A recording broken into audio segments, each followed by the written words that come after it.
Good afternoon, everyone. My name is Rebecca Saltstaw, and I'm with the Christopher and Dana Reeve Foundation. I would like to welcome everyone to today's webinar on women's mental health after paralysis. Thank you all so much for joining us. Before we begin, I would like to take a moment to introduce you to our presenters. Rosemary Hughes is a senior research scientist at the Rural Institute for Inclusive Communities and research professor in the Department of Psychology at the University of Montana.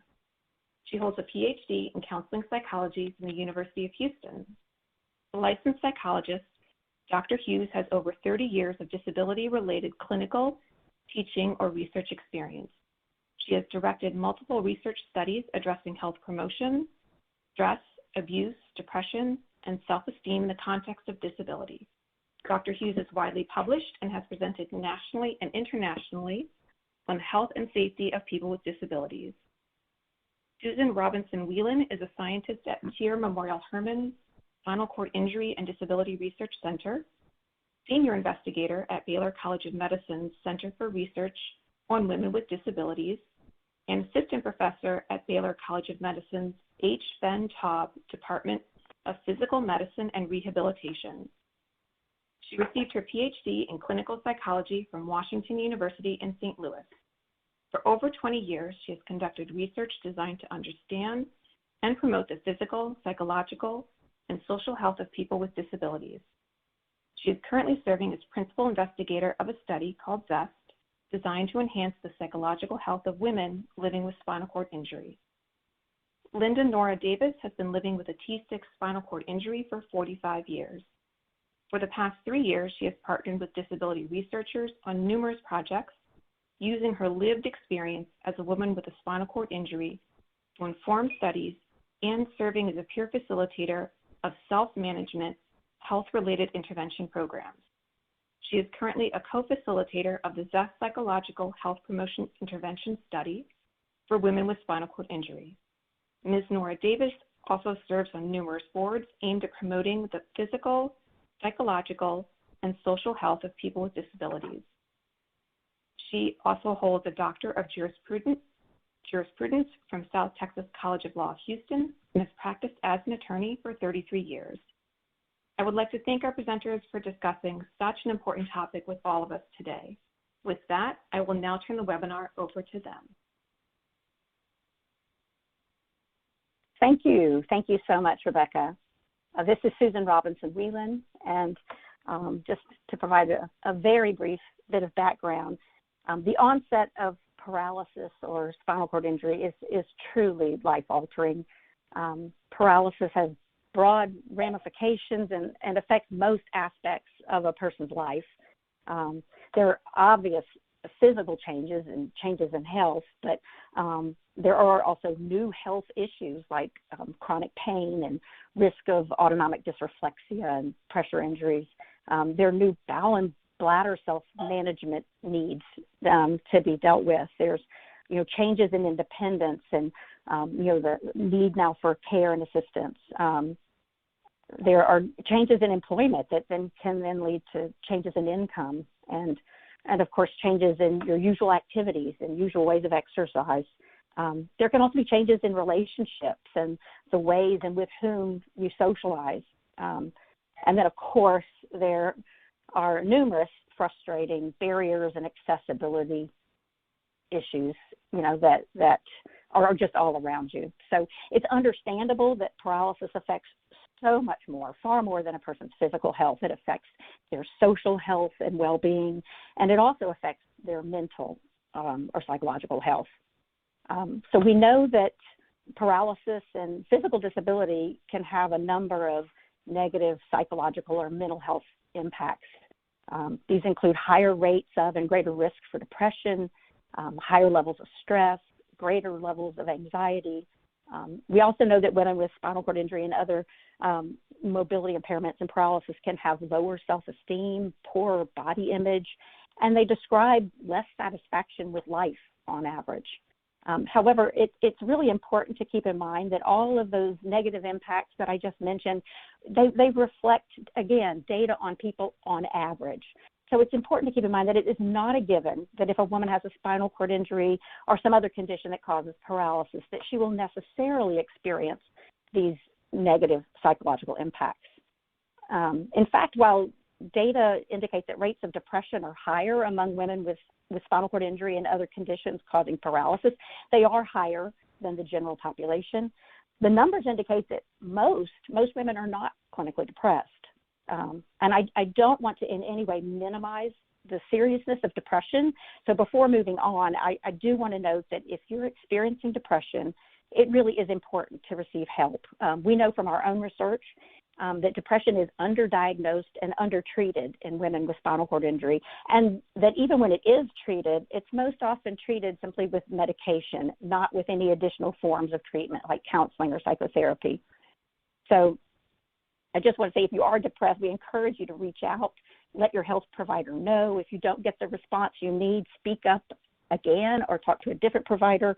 And also you can look for and find resources through numerous consumer organizations such as the Christopher and Dana Reeve Foundation. So and more locally through your own local Center for Independent Living. So I just want to encourage you to please be sure to speak up, to seek out help if you need it.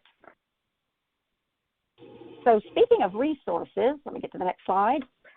There is this exciting new resource, and actually this webinar was scheduled to correspond with the recent release of this new resource. It's a booklet produced by the Christopher and Dana Reeve Foundation. It's entitled Women's Mental Health After Paralysis.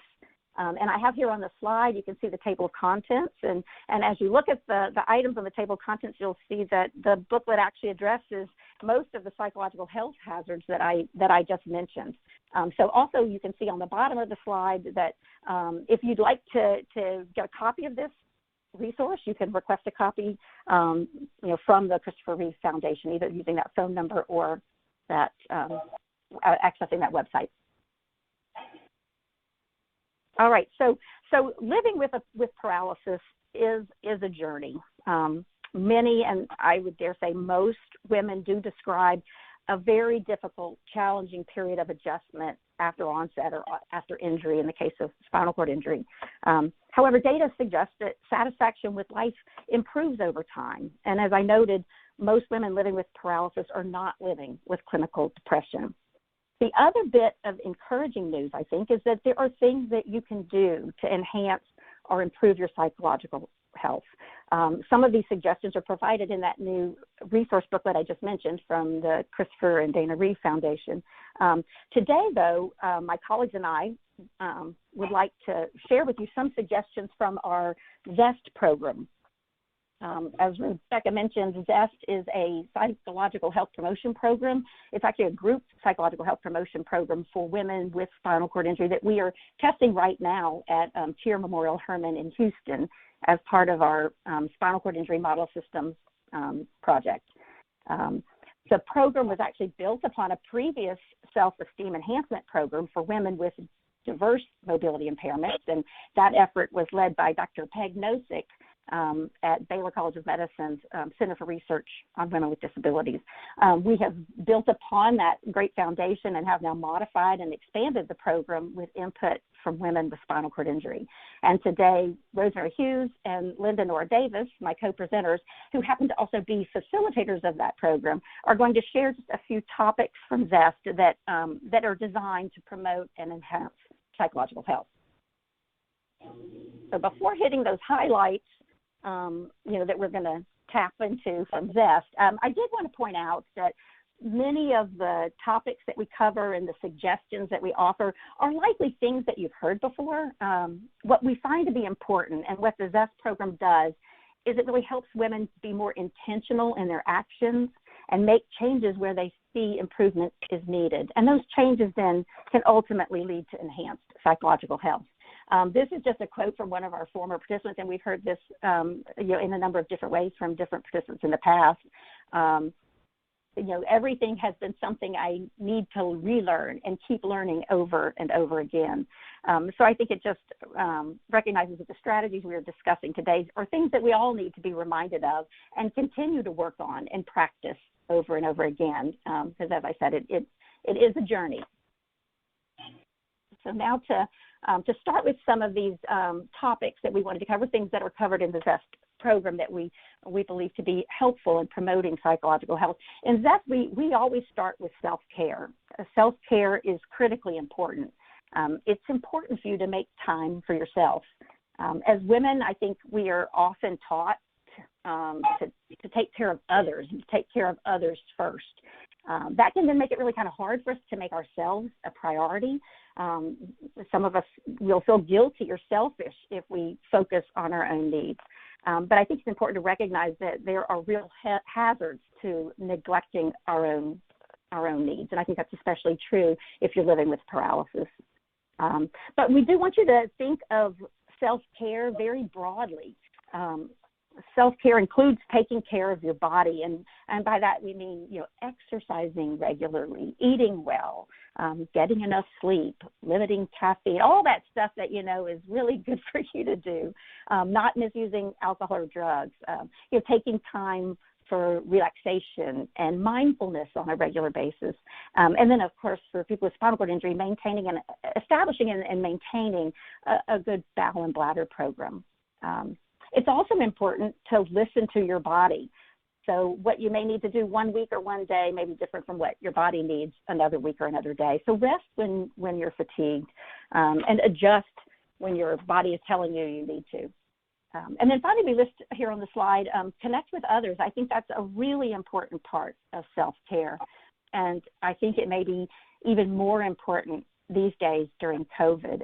It may look different now, and it may actually take more effort now, but it's really important to maintain your connections. That may now have to be done through Facebook or emails or texting, but it's important to maintain those connections. And I think it's also important to spend time with another person live.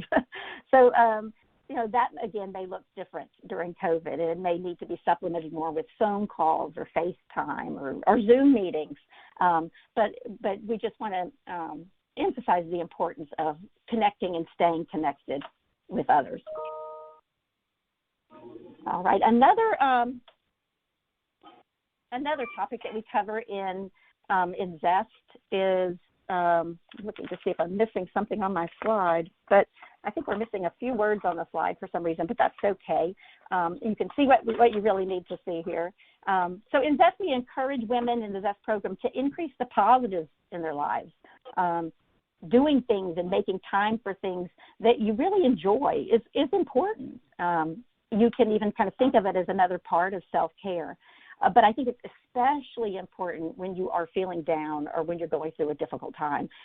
So, for instance, right now, living in the current environment we're all living in, now is probably one of those times when we could all benefit from really working to increase the positives in our lives. In the ZEST program, we actually ask participants to create a joy list. And I have a little sample joy list here. I only have 8 lines for you here, but we love it when you can fill up a page or 2 or 3. And what we do is we ask them to create a list of things they enjoy, and we actually encourage them to be small things, little things, inexpensive things that you can do and that you can enjoy. It does help that they are things within your own control, that you don't have to rely on someone else to enjoy. It can be something as simple as sitting and petting your dog, and just spending 5 minutes, just enjoying petting your dog or your cat. It could be sitting outside and feeling, the warmth of the sun on your face. It could be FaceTiming your grandchild, or it could be treating yourself to a small piece of dark chocolate. You can just kind of come up with an endless list of things that you enjoy that give you pleasure. For me, I really enjoy taking a bath, and I really love scented hand lotion. So it'll be different for every person, but it's nice to come up with a nice long list of things that you enjoy. It's also really helpful to come up with this list when you're doing pretty well and you're feeling well psychologically. It can be sometimes really hard to generate this list when you're depressed and down. So I encourage you to make this kind of list. If you're someone who kind of cycles and you'll have some bad days, it's nice to have this list already prepared and ready to go for those days. And then we recommend that you do something from this list each and every day. And actually, we would much prefer that you do several things from this list each and every day. Oh, there are my bullets. Now they're here. All right. So moving on to the next topic, when you are feeling down, it's really easy for positive things to go unnoticed. So in Zest, we encourage women to work to become more aware of and to notice the positives more.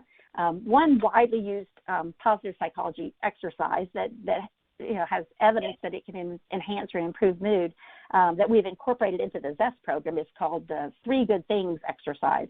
So in Zest, what we do is we ask women to list 3 good things that happened that day and to do that each and every day for a week. I think you can kind of incorporate it into like your bedtime ritual as you're going to bed. And again, be really simple little things. It could be something that was funny or that made you laugh. It could just, be, a sitcom episode that you saw that made you chuckle. It could be something that went well that day, something that was enjoyable, like a call or a visit from a friend. It could be something that you're grateful for. And again, it doesn't have to be big things. They can be just little ordinary things, like, noticing a flower that you planted that was now blooming on your patio, or looking out your window at night and seeing a big, pretty full moon from your window. Again, it can be really little things, and yet it can make a difference.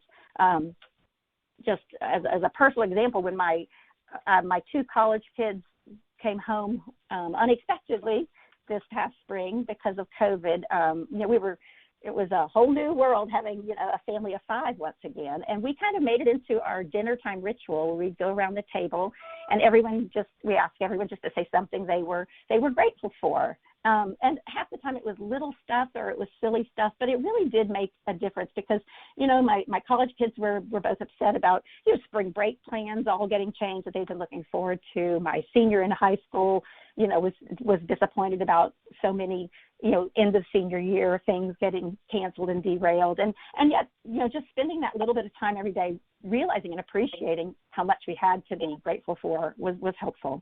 So you might want to try that. And when you are listing those things, it can help to stop and really consider why it happened, why you felt good about it, and what role you may have played in it. And sometimes the role you played may have just simply being aware and noticing it. But I think that's great and that's important. So you might want to give this activity a try. And some people have kind of incorporated this into their ongoing everyday lives and find that it really does make a meaningful difference to them in their lives and their well-being. All right, and then in the Zest program, we also talk, of course, about self-esteem and resilience.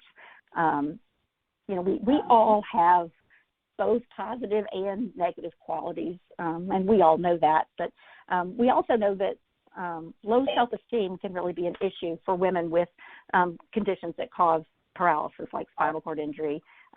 Many have, internalized societal messages that they're less capable or less valued or less worthy. So to combat these kinds of messages in Zest, we encourage women to stop, think about, and celebrate their positive qualities and their strengths. So again, I have a list here right in the corner. You can see your strengths list, which we have everyone in Zest complete. And again, we give you way more than 8 lines. So feel free to make the list as long as you'd like to make it. And so we do invite women to record those strengths, to really think about those strengths and to put them on paper. And I know it can be sometimes hard. So many of us as women are socialized not to brag or boast, and that can be kind of uncomfortable, especially when you're sharing some of these with a group. But we ask that you try to put that away and just take note of those strengths and positive attributes. And again, they can be simple things. It can be that you're good at comforting or advising friends, or you may be a peacemaker in crowds. You may be just a really exceptional organizer. You're good at organizing things, or you may be creative, or you may be good at stretching your budget. It can be just all kinds of qualities, characteristics, traits, and things that you're good at. And it's helpful to put those on paper. It's really kind of fun in the group to hear women start listing their strengths and talents, and sometimes really express surprise at how many things they really were good at, where they didn't kind of automatically appreciate that until you take the time to think about it and to list them. We know that everyone has special and unique strengths, and it really is worth acknowledging them. Now, we also know that this exercise can be hard and can be a lot harder for people when they are depressed or down. So if you're someone who does have trouble kind of coming up with ideas and putting it on paper, sometimes it can help to stop and say, well, what would my friends or my loved ones say? What would they say about me? What would they say are my strengths? And you can kind of get started there by listing those kinds of things if you're having a little trouble coming up with them yourself. Then, of course, once you have the list, it's really nice to look for ways to use those strengths each and every day. And so, of course, take note of them and celebrate them when you do use them. So I think Rosemary Hughes is going to take over now and kind of cover a few more of our topics that we cover in ZEST. And so I'll advance the slide for you, Rosemary, and then you can take over. Oh, thank you very much. Thanks, Susan. Hi, this is Rosemary, and I'm happy to be with you today. I'm going to talk about managing stress. What is stress? Stress is the mind and body's natural response to challenging or threatening events or situations. So I'd like for you to think just a little bit for yourself. What are your stressors? What are those things that are challenging and threatening in your life? And yes, they can be positive or negative. And we know that, for example, positive stressors, we don't think of that very often, that positive things in our lives can cause stress, but indeed they can. It might be a new relationship, could be a new baby, could be a new service animal or a pet. Success can be a positive stressor too, such as getting a new job, or it just might be a good thing, having too many friends, too many demands, too many people to stay in touch with, too much food, or too many exciting work opportunities. So those are all positive stressors. But also we know, when we think of stress, we usually think of negative stressors. Those stressors are barriers to accessing services, barriers to getting out in the community. They might be architectural, be transportation, could be a lack of accommodations in the workplace or other places. Could be related to problems finding and managing personal assistance. And it could be related to a loss, especially in these days of COVID, the loss of a loved one, loss of an acquaintance, and or it could be a loss of a job, loss of health. For women with spinal cord injury or other paralysis, it might be a pressure sore, could be a UTI, a lingering UTI, or it could be an episode of pretty serious autonomic dysreflexia. It could also be related to abuse. We know that abuse is highly prevalent in the disability community, or discrimination. And that discrimination can be based on a myriad of things. It can be, as we know so well today, based on race, it could be based on gender or sex, it could be based on a person's sexual orientation, disability, or age. And there are other sources, of course, of discrimination. So, what can stress for us? What can it do to us? I mean, what can it do? We all know, and if I were to get to ask all of you who are on this call, you would have a whole huge list. But just to name a few, there are physical effects, and we know that pain is a big one. Pain, which is already a major problem for women with spinal cord injury and paralysis, can worsen when under stress. Other effects include fatigue, trouble sleeping and eating, and headache. And we all know the symptoms of a stress headache. We know it. We feel that dull pain, that tightness or pressure around our foreheads or the back of the head and neck. We can also have mental effects from stress. It can contribute to difficulties concentrating. I know it does for me for sure, or memory problems. It also can kind of dampen our creativity. We just can't come up with the the ideas, whether they're artistic or otherwise, that we usually can when we're under stress. It's really difficult to be creative.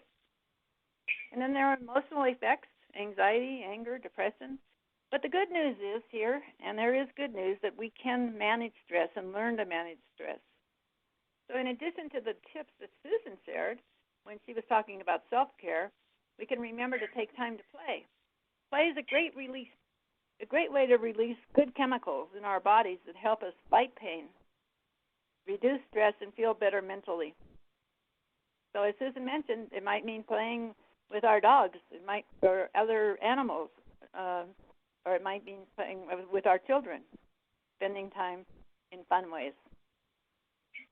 We can also pamper ourselves. Get outside on a sunny day, listen to soothing music, and some of those other ideas that Susan shared that were so good. And finally, we can just let go. We don't have to be a super mom, a super friend, or you don't have to be the most successful woman with paralysis on the planet. It just doesn't have to be that way. We can take a deep breath and let go of the need to be super, whatever it is. I will say, though, if these solutions don't work, and the solutions that Susan suggested, and you find your stress getting worse, definitely consider getting some outside help. And during the pandemic, there are counselors available, providing counseling by telephone or video, or you could consider joining an online support group. There are just a whole lot of those that have a very good reputation. So, slide.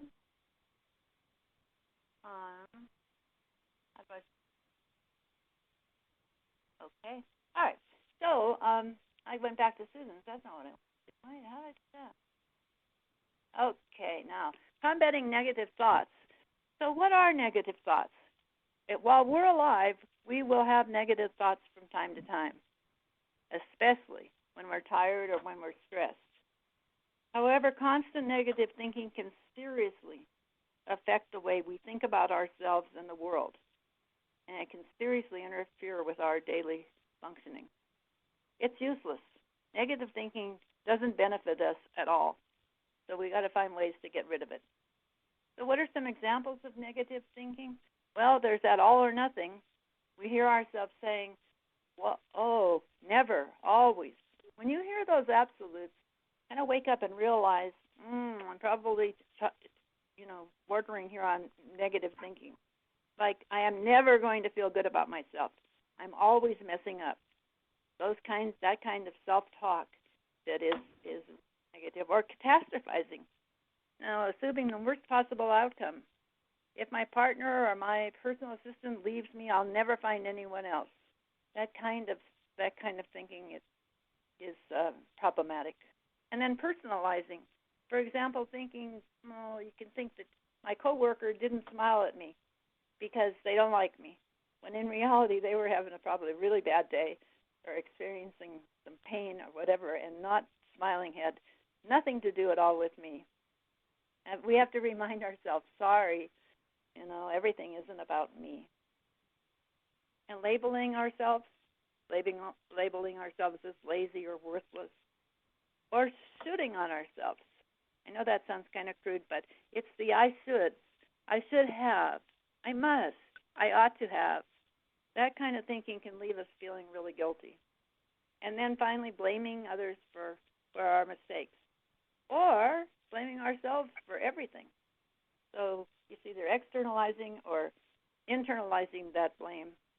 And how can negative thinking affect us? So constantly thinking negatively about ourselves, our surroundings, or the world itself can leave us depressed, leave us feeling really anxious, and really affect our self-esteem in a negative way. But we can change those thoughts.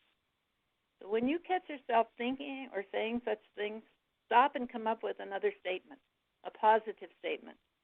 For example, instead of saying, I am never going to amount to anything, try this. Say, although I don't feel good about myself right now, I know I have a lot going for me. Just can't feel it today. And then sometimes it helps to pretend you're talking to a close friend. Speak really gently to yourself. Be kind to yourself as you would to a friend. And finally, we can write down those nasty negative thoughts. Tear up the paper or delete that document and trash it. So there, and again, just a reminder that if we're becoming seriously depressed, as Susan mentioned before, to seek professional help.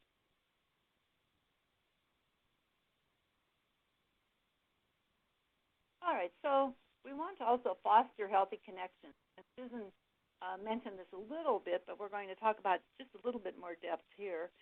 In a healthy relationship, whether with an intimate partner, a friend, a family member, or a coworker, we sense that the other person is someone who really does care about us and cares about our relationship. That's the essence of a healthy relationship. So what are the signs of a healthy relationship?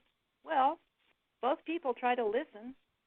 They try to understand and support and accept one another the way they are. And I say try because life is a whole series of trying to do that, try to be more understanding and supportive. Both people maintain their individuality, so they remain, connected to one another. And for example, in a healthy romantic relationship, partners get that love is setting and respecting boundaries. We talk a lot about boundaries in this S program. It's very important, and we realize in there how important it is to connect, but it's also important to have time alone. And some of us need more time alone than others. And in a relationship, it's a challenge sometimes to honor those needs. They spend quality time together. So research suggests that divorce rates are high in couples following spinal cord injury. One study of divorce in couples during the first 3 years post-injury found the more time they spent communicating and engaging in mutually enjoyable activities, the less likely they were to divorce compared to people who did not do that. So that, the better their relationship was. So that quality time is really important. And then they both feel safe, strong, and emotionally healthy with one another. And finally, healthy relationships have a give and take to them. They don't have to be 50-50 all the time. But what happens is they usually balance out over time. So how can we create healthy relationships? It asks here on the slide.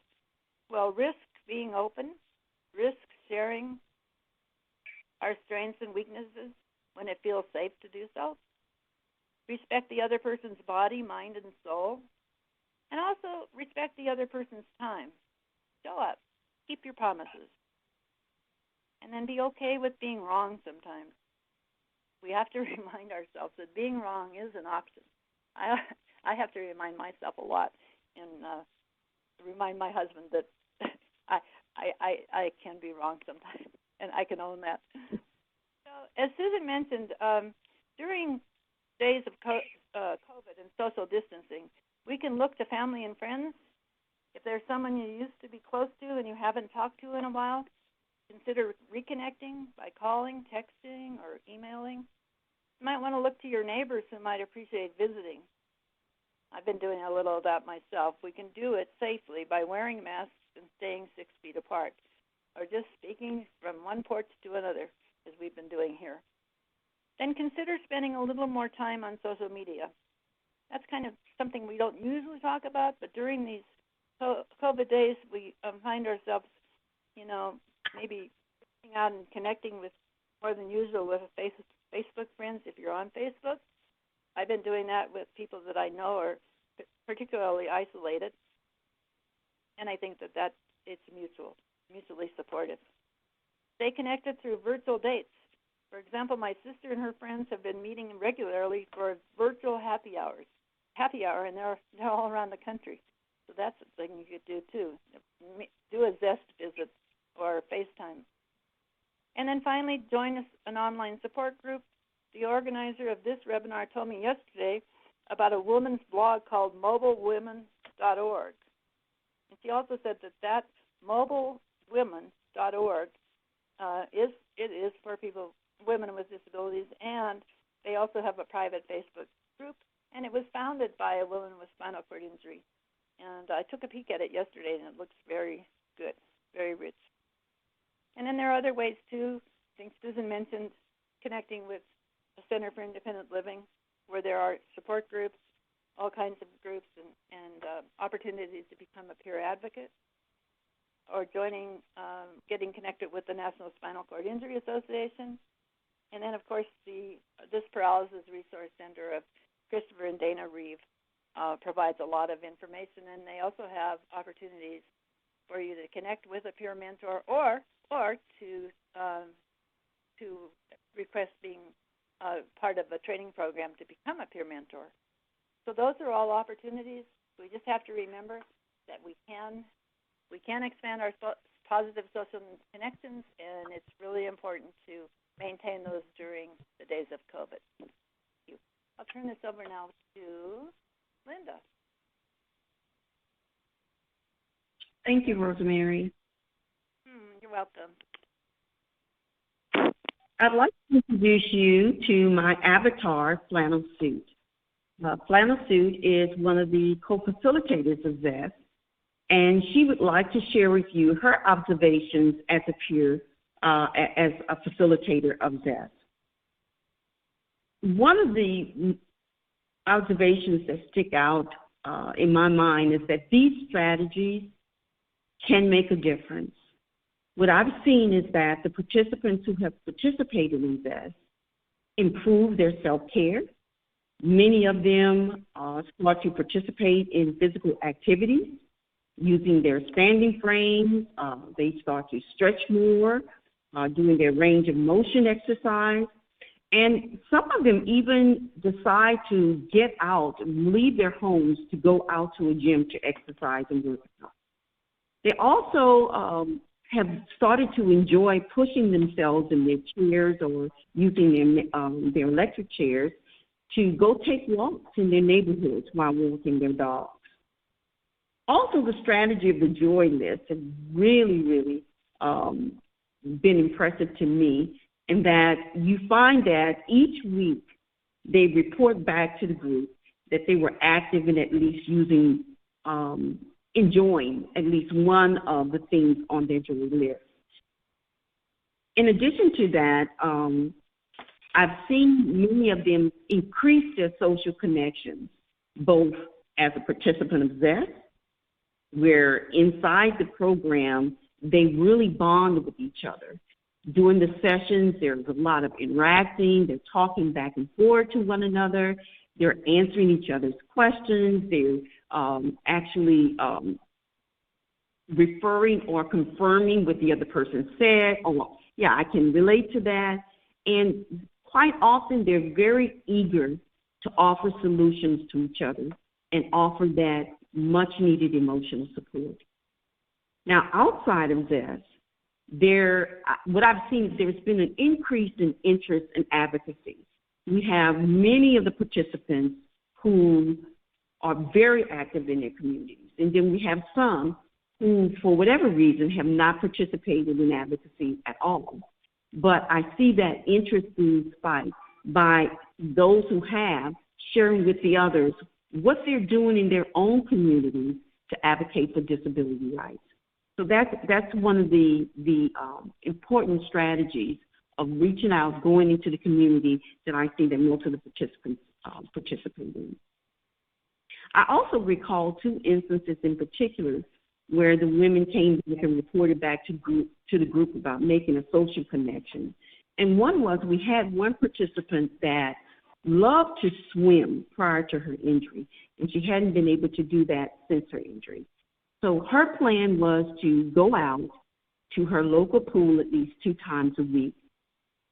And when she reported back to the group the next week, she was just ecstatic. She was just bubbling over. She was so happy that she was once again enjoying something that she had on her joy list that she had not participated in since her injury. So the following week, her plan was to not only go back to the pool, but this time she was going to make at least one friend. So the following week, she reported back to the group that while she was at the pool, she noticed that there was a woman watching her while she was going through her swimming routine. So she decided to spark up a conversation with this woman, and she learned that she was a swimming coach. So the two of them really connected, and throughout the session, she continued every week to return to the pool and meet with this woman. And that was a really special connection of friendship that she made with that person. One other time, one of the participants suggested to the group that they start to meet each other outside of Zest using another medium. Now, this was as quick of a bonding that I had ever seen, since it was only the beginning of session 3. But I will note that this was after they had completed an exercise of sharing the things that you were good at as part of the session on loving myself. Now, the participants were able to learn that in addition to being women with spinal cord injury, that they had similar interests and strengths. So they began to meet up with each other outside of the sessions of Zest, which was really, really interesting to see. Now, the question is, how do you as a woman improve or maintain your mental health after paralysis? Well, we want to emphasize that you should take it one step at a time. Now, we've given you a lot of suggestions, and if you want to make some changes, we suggest that you begin by setting one goal, and then take one small step to move yourself toward that goal. Now, in Zest, we refer to this as action planning. We do it each week. Participants identify just one small step that they plan to take that particular week. Then they state their confidence level that they can fulfill that plan. And then they report back to the group the next week. Now, the keys are: pick one small action and get specific about that particular action. That is, what will you do? When will you do it? How often will you do it? And how much? Now, the goal is to work each week toward your one goal that you choose. And I'll give you an example of a goal. Maybe your goal might be to improve your self-care. So your action plan may sound like this. I will do what? Calf. How often? Every 3 hours. And when will I do it? Friday, Saturday, and Sunday. Now, the roadblocks that might occur might be that I might get busy and forget about the time. And I will handle them by setting an alarm on my phone. And I will do this to make my success more likely. Set a timer 15 minutes before the hour is happening. And my confidence level is 7. Now, it's important to note that it is important to start out slowly and allow for some days when you do not have to work on your plan. So we discourage you from saying, I'm going to do this 7 days out of 7. Maybe you may choose to do 5 out of 7 or 6 out of 7. Also, more importantly, we would like you to have a confidence level of about 7 or 8. If your confidence level is less than 6, then maybe your plan is too hard. If it's more than 8, then maybe your plan is too hard. And so feel free to make adjustments till you get your plan between 7 or 8 as your confidence. Now, what I've observed is that the participants are very successful with action plans. And they're very eager to come back the next week and tell you about their successes. But they also are very honest when they aren't very successful in their plan. And when this happens, they generally can tell you what they could do to make their success more likely. But I hear them talk about accountability, that they really appreciate the accountability aspect of action planning, and that is being held accountable to the group for fulfilling that action plan that week. So as Susan mentioned earlier, these strategies may not be new to many of you, but we have seen that when women use these strategies, that things can change for them. So here are 2 quotes I'd like to share with you from a participant in this. And she says, "I just rediscovered strength and resolve that had faded over time, and more importantly, a recalibration of my outlook." The second quote reads, "I was reminded that I, too, am a strong and courageous woman. I am worth fighting for, and Beth has taught me skills for doing it more effectively."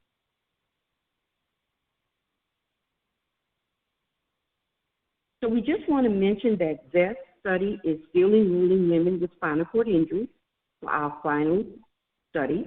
If you or someone you know is interested, you can reach us at the phone numbers here, 713-797-7572, or you can email us at zest@memorialhermann.org. Now, as we mentioned earlier, an excellent resource for those of you who want to learn more about women's mental health after paralysis is this pamphlet that was published by the Christopher and Dana Reed Foundation. And again, you may get or request a copy by calling 800-539-7309. Or if you don't want to make a call, you can just request a copy by going to christopherreed.org/.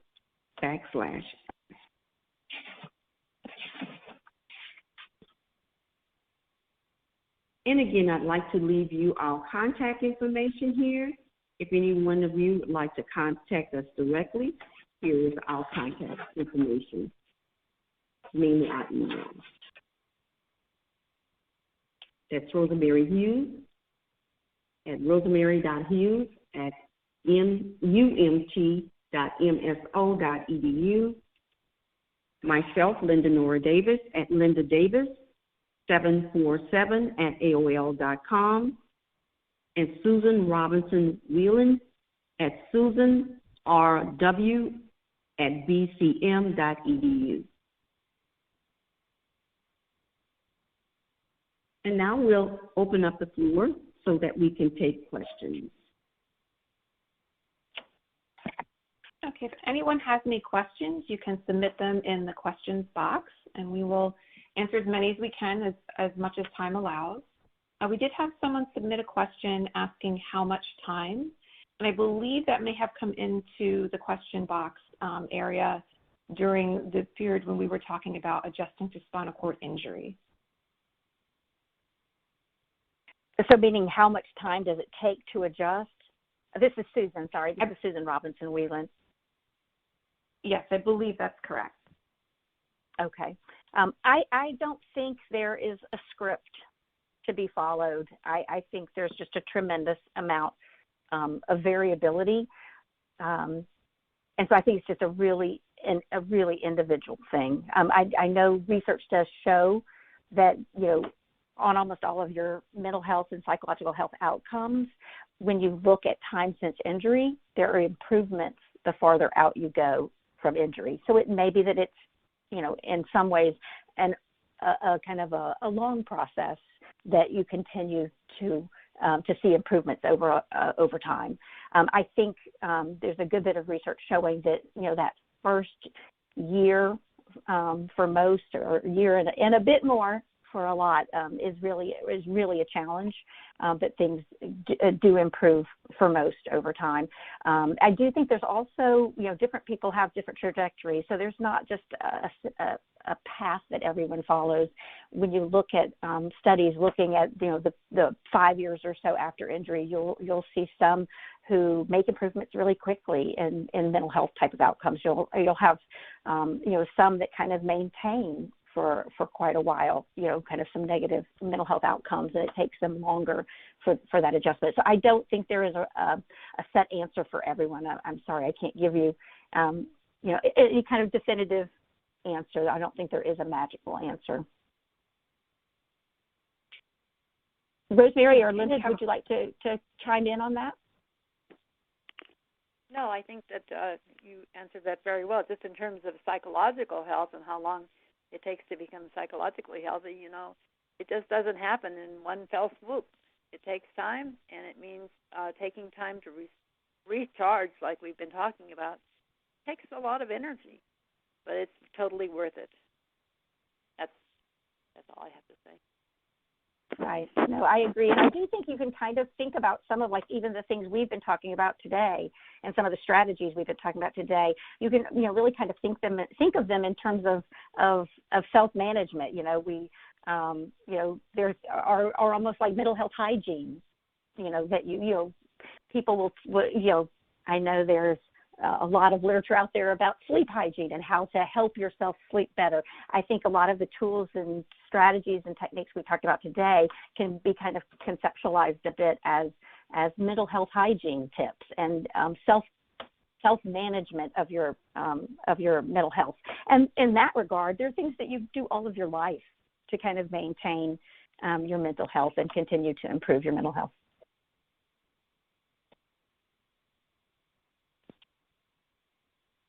Okay, we have another question here. How do you manage feelings of pride for being differently abled while pursuing cures for your spinal cord injury? Rosemary, would you like to take that one, given your I know you were in the ZEST session, you were often enthusiastic talking about all of the disability pride activities that women can become a part of, which I think is really, really helpful and important. And we've been seeing even among our own ZEST participants. Not everyone is already engaged and involved in disability pride, but I think those who do get involved, find some benefits to them. And I don't think it necessarily needs to run counter to also at the same time working toward functional improvements that you might be able to achieve. Rosemary, did you want to chime in any more on that? I don't think so, Susan. I think you did a really good job. There are disability pride parades happening all over the country, and not now, probably, especially during the pandemic. But a lot of people really get a lot of support and empowerment through in participating in those parades. It's very similar to other groups that have done the same thing, to promote their own rights and civil rights.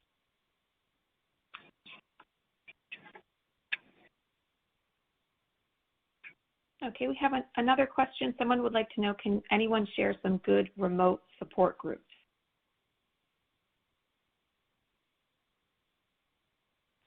Again, Linda, I know you are a member of a number of Facebook support groups. Would you be willing to share some of those? Well, the one that I really enjoy is Spinal Cord Peer Support, and that is one that it has the most members. It has the most diverse people, ages, different types of disabilities, and believe me, the wide range of subjects can go from I stumped my toe to I want to learn how to change my own tire of my wheelchair. So it's a great resource. It's my go-to. There's another one also for women called SCI Powder Room, and it deals mainly only with girl things. And, you know, you can talk about things like periods, different pads, sexuality, all those kinds of things. So those are my two go-tos. Thank you, Linda. And I know, Rosemary, you just mentioned, you mentioned one just a moment ago, and I know you're involved in a couple of others as well. Yeah, no, I was just going to mention, I piggyback on Linda's suggestion that the SEI peer support group, Facebook support group, is really very powerful. There is a private Facebook group for women with disabilities, and like I said before, it's attached to mobile, MOBILE, women, all caps.org. And I'm not a part, I just learned about that actually yesterday, but from what I see, what I've looked at in terms of the blog site, it looks like a really powerful and appropriate place to check out. Thank you, Rosemary. Also, if any of you live near a larger rehabilitation center, a lot of those centers have peer mentors, but a lot of them also do offer support groups. And I'm sure most of those facilities are looking for ways or have already adapted and found ways to offer their support, some connection during COVID. So that would be another place to check out. We have another question. What do you think will help promote better adjustment to paralysis early on after the onset of paralysis?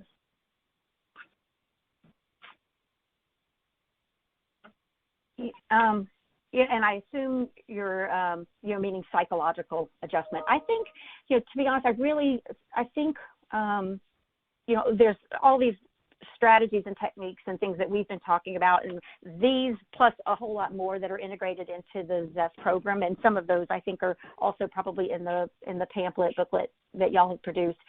But I have seen such amazing power in women talking to other women who are in the same shoes and who are having the same lived experience. So I think it could be just really valuable.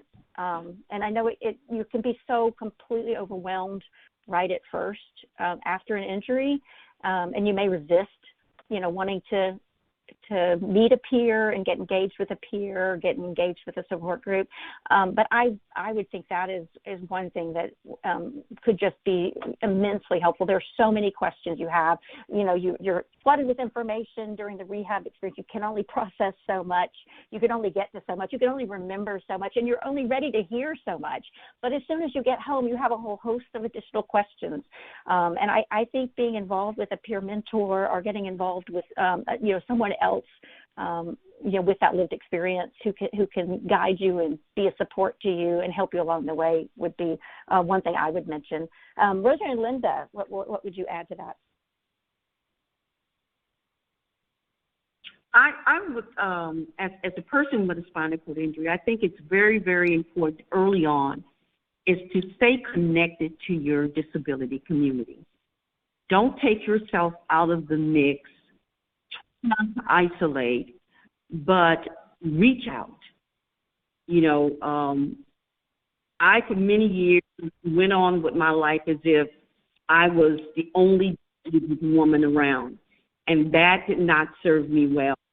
I am healthier physically, I am healthier emotionally as a result of talking to other women with disabilities, talking with other women with paralysis. I am not alone. In fact, when I see them, I see myself. So I would encourage anyone who is starting early on with their disability is to get connected to your disability community. And that is very, very, very, very important. It can be very valuable because they have resources that you can share back and forth. And it's very, very important to be able to just be honest about what you want to talk about. And unfortunately, it's hard for others to really understand initially what you're going through. But it's so critical to have that initially when you're at the onset of your injury or your experience with paralysis. Yeah, and this is Rosemary. I would really, urge you to, if possible, get connected with your local Center for Independent Living. There are 300 centers for independent living throughout the country, approximately 600 when you include all their branches. And they're fabulous sources of resources with support groups and individual independent living specialists who provide support. I've worked with many of them, so that would be another suggestion for sure. And it's also a place that eventually, if you feel like you want to give back to the community as a peer advocate, that you have the opportunity to do that too. But there's a lot on the receiving side. Okay. We'll take just a couple more questions. And if there are any questions, whether they were submitted prior to today's webinar or they're in the question box and we don't have time to answer them now, we will get back to you. We have your email address, and so we'll get back to you via email. So we'll take this question then. We just had a couple sort of housekeeping questions as well. But do participants ever struggle if they have several goals and just focus on one for several weeks? I'm sorry, can you repeat that question again? This is Susan. Sure. Do participants ever struggle if they have several goals and just focus on one for several weeks? Yes, and actually that, go right ahead, Linda. Please do. What I have observed is that oftentimes they kind of struggle just choosing one goal. But my experience has been is that if you focus on that one goal, you have a high rate of success in achieving that goal. So yes, it's difficult if you have more than one goal, but I say or encourage you to maybe achieve that goal before moving on to a second goal. So you may have, a little more difficulty if you've got, not only do you want to do self-care, but you want to make your connections. Just one goal. Focus on that one goal, and you're more likely to be successful. And you're more likely to want to go to your next goal, seeming that you've experienced that success. It's highly contagious. Hear, hear. I couldn't agree more. Thank you, Linda. Okay, then someone wanted to know if they can get a copy of the slides from today. We will have a recording of this webinar up on our YouTube, the Reef Foundation's YouTube channel within the next few days. And once that is posted to the YouTube channel, everyone here today will get a link to that recording. So you can see the slides there. And if someone else wanted to know about where to get a copy of the booklet, if you're referring to the one that's offered by the Reeve Foundation, the Women's Mental Health After Paralysis, you can go to christopherreeve.org, click on Ask Us Anything, and complete the Ask Us Anything form. You just give some basic contact information about yourself and just let them know that you would like a copy of the Women's Mental Health After Paralysis booklet. And finally, someone would like to know if Zest has a Facebook page. That's a good question. We do not. It is a research study at this time. Our goal is, of course, to once we've been able to determine that it's efficacious, that it makes a difference, and it does lead to improved mental health, we certainly want to explore and look for ways to expand it and to make it, find a way to get it into more people's hands and let more people benefit from it and participate in it. Right now, it is a research study funded by NIDLR through the Spinal Cord Injury Model Systems program. So it is a research study at this time, and it's not just openly, widely available yet, but we do hope to get there. For anyone who might be interested in learning more about it, though, I know that the contact information is in one of the slides, and you could reach out. We are still enrolling. And I also want to just point out, because I don't think I shared this at the beginning, I know when Linda was showing her avatar, her facilitator avatar, the program itself is offered remotely, so you, of course, don't have to come in person. You can participate remotely from home, but it is done online through Second Life. So everyone creates an avatar. The group creates an avatar, and their avatars meet in Second Life is the platform we're using for that. And this is Rosemary. I'd like to mention, as long as we're talking about the research study, that it is a study, and so people sometimes they participate either in the group, the ZEST group, or they would participate and contribute very importantly to the in the control group, so that we're testing whether the ZEST program is effective compared to not being part of anything. Thank you for that, Rosemary. Yes, it is. So people get randomized to either the intervention or the control group. The control group gets all of the same materials and handbooks and booklets and slides, but they don't participate in the weekly, once-a-week program. Thank you, Rosemary. Well, with that, we will wrap up today's webinar. And again, any questions that were left unanswered, I will get those out to our presenters. Anything that we can address to the Reed Foundation, we will be reaching out. So thank you very much. And I just want to give a special thank you to Dr. Hughes, Dr. Robinson Whelan, and Ms. Nora Davis for such a wonderful and important presentation today. As I mentioned previously, there will be a recording of this webinar available on the Reed Foundation's YouTube channel within the next few days, probably sometime next week. And as soon as that recording is available, we will send a link out to you. Please feel free to share that link with any friends or colleagues who weren't able to be with us today and you think that might be interested in watching today's webinar. Thank you again to everyone for joining us today, and enjoy the rest of your afternoon. Thank you.